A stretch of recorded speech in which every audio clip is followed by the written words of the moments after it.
Я знаю, насколько это важно жить в безопасной среде, здоровой среде, где не навязывают вот эти чуждые нам ценности, да, которые сегодня по всему миру навязывают детям в школах, в садиках, в вузах.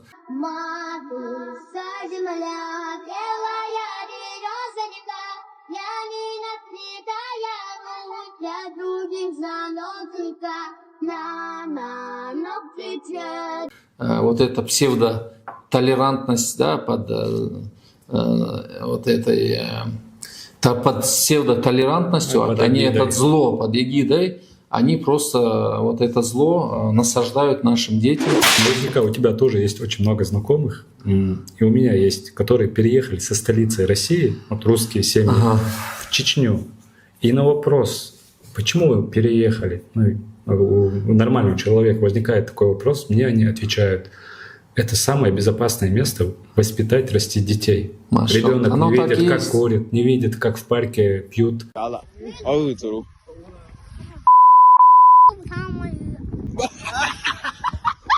Не видит, как матерятся. Ребенок видит уважение к старшим. В Чечню. И на вопрос, почему вы переехали, у нормального человека возникает такой вопрос, мне они отвечают: это самое безопасное место воспитать, растить детей. Ребенок не видит, как курит, не видит, как в парке пьют. Воспитанность, и адата и так далее. Девчонки, вы откуда?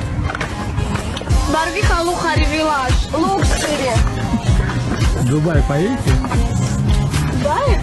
Мне они отвечают: это самое безопасное место воспитать, растить детей. Ребенок не видит, как курит, не видит, как в парке пьют. Да, возможно, в Чечне дети видят разврата меньше, чем в Европе или в России. Но с тем, что воспитание детей в Чечне на высоте, я не соглашусь. Потому что кадыровский режим в Чечне навязывает в школах лизоблюдство, чинопоклонство, чуждые нам российские законы. И самое страшное, они навязывают детям в Чечне идолопоклонство, что само по себе является апофеозом любого греха. Идолопоклонство хуже, чем любой разврат и даже чем содомия.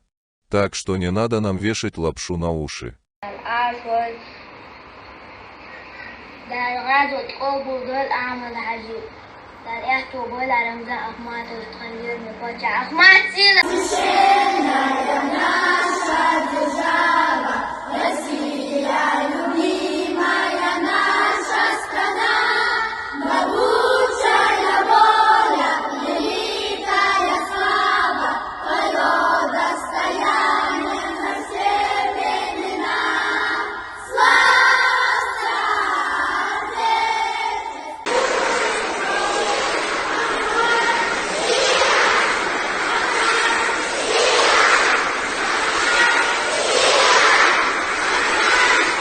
Обратите внимание, этих детей заставили выкрикивать этот лозунг куфра в мечети в центре Грозного.